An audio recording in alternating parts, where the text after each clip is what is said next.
Mga lods, di ba sira tong supply ng starter na to? Ay, wewieldingin natin yan. Try natin kung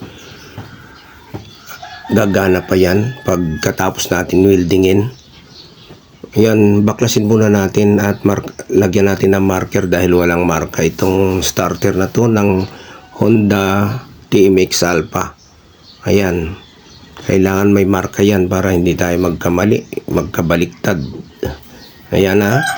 At ito ng mga lodi ay baklasin na natin.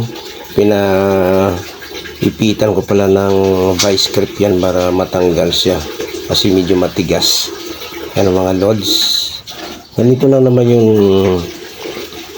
magpalit ng ng carbon brush yan. Tanggalin mo lang yun. Sobrang dumi yun. Ito yung supply niya. Yun, napakadumi. Pag nagpalit ka ng carbon brush, ito lang naman isang set yan Ayan, kasi nakadikit yan. O orderan mo lang, tapos 4 yung carbon brush niya mga lodi. At tanggalin natin yung takip doon sa likod mga lods para mabunot natin yung armature. Kasi hindi natin mabunot yan dito sa harap. Carbon brush. Yun, tanggal na. Grabe yung dumi linisin natin tanggal na yung magnet niya wala. Linisin natin mga lodi. At ito na mga lods ay wini-welding ko na ang kanyang spline. At pagkatapos yan ay lagyan natin ng gear. Hindi ko kasi mabunot yung shafting na to doon sa mismong kanyang mga wire. Try ko winelding kung gagana ba sa susunod, kung hindi ba masira ang kanyang magnet wire. Yun lang. Ito na siya lods at gagrind natin yan. Saka basta i-grind natin pabilog at lagyan natin ng gear. Ang video ko na ito mga lods ay napakita ko lang kung yung pag-welding ko ba nito ay hindi maapektuhan yung mga magnet wire niya na nakabuhol dyan sa loob. Ayan, kasi hindi matanggal ang shafting dahil wala naman tayong gamit na pangtanggal ng shafting. Pero kung gumana ito pagkatapos ko ma-welding, pwede nyo nang ipagawa sa machine siya para maganda ang pagkagawa. Ito na mga shell loads, pass forward ko muna at ayusin ko mabuti, linisin ko mabuti. Ayan. At ito na mga loads ay tapos na, pero hindi siya perfecto dahil siyempre DIY lang, gamit ng kamay, hindi ng machine.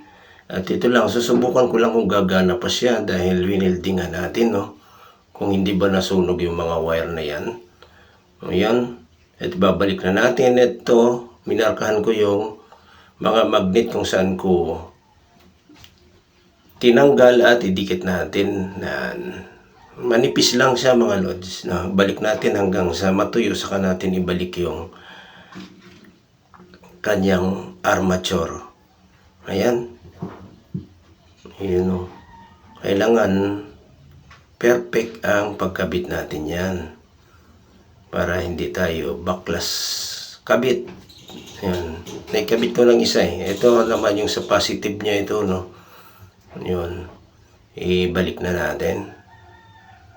Yan yung kanyang mga carbon brush ay kailangan natin. Ayun, yung sa positive na tornilyuhan ay balik na natin. Yan, kailangan yan naman. Pag nagkabit ka nito ng armature, kailangan mo ito itaas yung mga carbon brush niya, para hindi siya sumabit. Ito yung gagawin natin. Kukuha tayo ng pako, at dahil may butas yan, yun yung kiwal natin dyan para sa kanyang lock na yung carbon brush ay itaas natin. Ayan. Nilagyan ko ng pako mga lods dahil may butas naman yan. Yan. Yan lang sa mga lodi. Lalo na kung bago yung carbon brush nito, mahirapan ka magkabit nito. Pero itong carbon brush niya ay okay pa naman. Hindi pa naman sumangad doon sa may mismong wire. Yan. Kaya, yun. Ikabit na natin yung armature niya. Dahil na lagyan na natin ng lock na pako. Ayan. Uy, matigas dahil may magnet, dumidikit siya, no?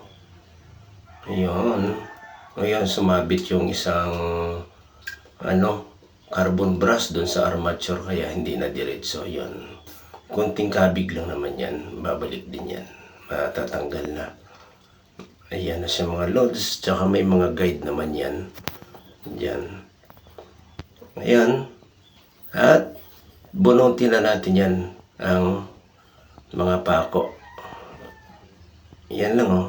Ganyan lang. Yan. Pagkatapos niyan ay i-test natin yan kung gagana ba ito. Yan lang sa mga lods.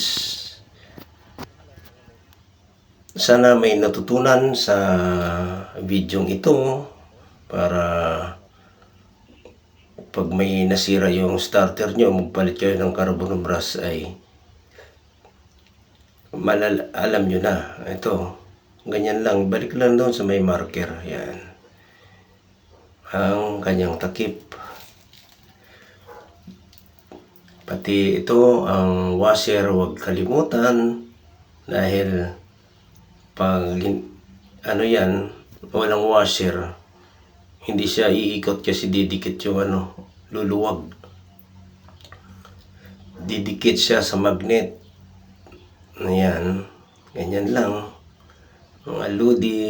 Ayun. Okay. Saka ilagay na natin ang tornilyo. Yan. Ganyan lang mga loads. At ito mga lodi ay malapit na matapos. Pagkatapos nito ay subukan natin paandarin kung gagana ba. Salamat sa panonood. Sana may matutunan. God bless us all. At ito na mga loads, yung starter ng Honda TMX 125 Alpha. Dito ko na sa battery ng kotse. Tinisting kung gagana ba siya. At ito na mga loads ay gumagana nga siya. Ay, salamat at hindi nasira yung kanyang wire.